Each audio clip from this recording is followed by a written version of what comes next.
రంగారెడ్డి జిల్లా నార్సింగ్ బైరాగిగూడలో బుల్లెట్ కలకలం రేపింది. ఓ అపార్ట్మెంట్ లోకి బుల్లెట్ దూసుకొచ్చింది.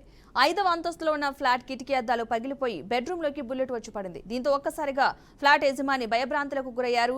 ఎవరికేం కాకపోవడంతో అంతా ఊపిరి పీల్చుకున్నారు. ఆర్మీ ఫైరింగ్ రేంజ్ లో ఆర్మీ జవాన్లు ఫైర్ చేస్తూ ఉండగా ఇలా జరిగి ఉంటుందని అనుమానిస్తున్నారు. మిస్ ఫైర్ వల్లే బుల్లెట్ అపార్ట్మెంట్ లోకి దూసుకొచ్చి ఉంటుందని చెబుతున్నారు.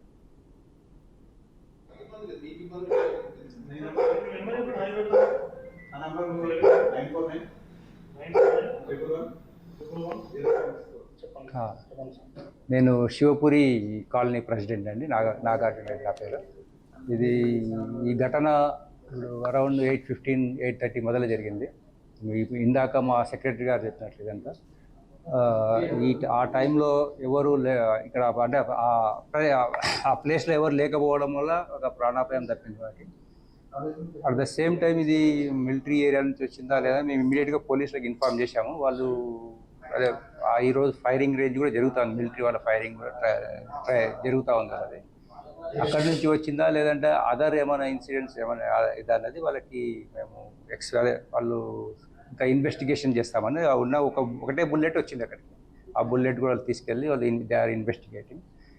మాకు ఇట్లాంటి ఘటనలు మళ్ళీ పునరావృతంగా మీరు కూడా సపోర్ట్గా మాకు, ఎందుకంటే ఏదైనా డిపార్ట్మెంట్ల తరఫున కూడా కోరాము మేము. ఇట్లాంటి వాళ్ళకి మిలిటరీ వాళ్ళకి అయితే మిలిటరీ వాళ్ళని కానీ లేదంటే అదర్స్ అయితేనేమో ఏదైనా వేరే అయితే ఇన్వెస్టిగేషన్ చేయాలని మేము కోరాము కాలనీ అసోసియేషన్ తరఫున.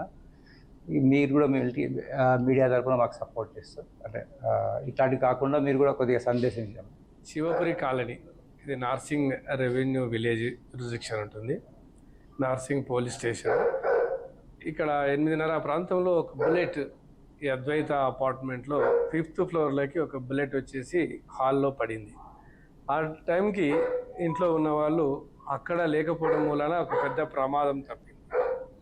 అదర్వైజ్ దానికి బుల్లెట్ దగ్గరలోగా ఉంటే మరి ఏం జరిగేదో చెప్పలేము. మేము కోరేదంటే దీనికి పక్కనే దగ్గరలో వితిన్ less than 1 కిలోమీటర్ జ్యూరిస్డిక్షన్లో ఆర్మీ వాళ్ళది, తర్వాత TGPA ఉంది. సో మరి అక్కడ నుంచి వచ్చిందా ఏంది నాకు తెలియదు. పోలీస్ వాళ్ళు వచ్చేసి బుల్లెట్ వాళ్ళు హ్యాండ్ ఓవర్ చేసుకుని వెళ్ళిపోయారు. ఇక ముందు కూడా ఇలాంటి సంఘటనలు పునరావృతం కాకుండా అంటే అలాంటి పరిస్థితి మరి వారు తగిన జాగ్రత్తలు తీసుకొని అక్కడ ఫైరింగ్ రేంజ్లో మరి చేయాలని చెప్పేసి కాలనీ తరఫున మరి మేము అందరం కోరుతా ఉన్నాము. అంటే ఇలాంటి టైంలో అక్కడ బుల్లెట్ ఉన్న ఆ ప్రదేశంలో వీళ్ళు ఇంట్లో వాళ్ళు దగ్గర లేకుంది కాబట్టి జరిపోయింది. అలా ఉన్నట్టుంటే పెద్ద ప్రమాదమే కదా అది.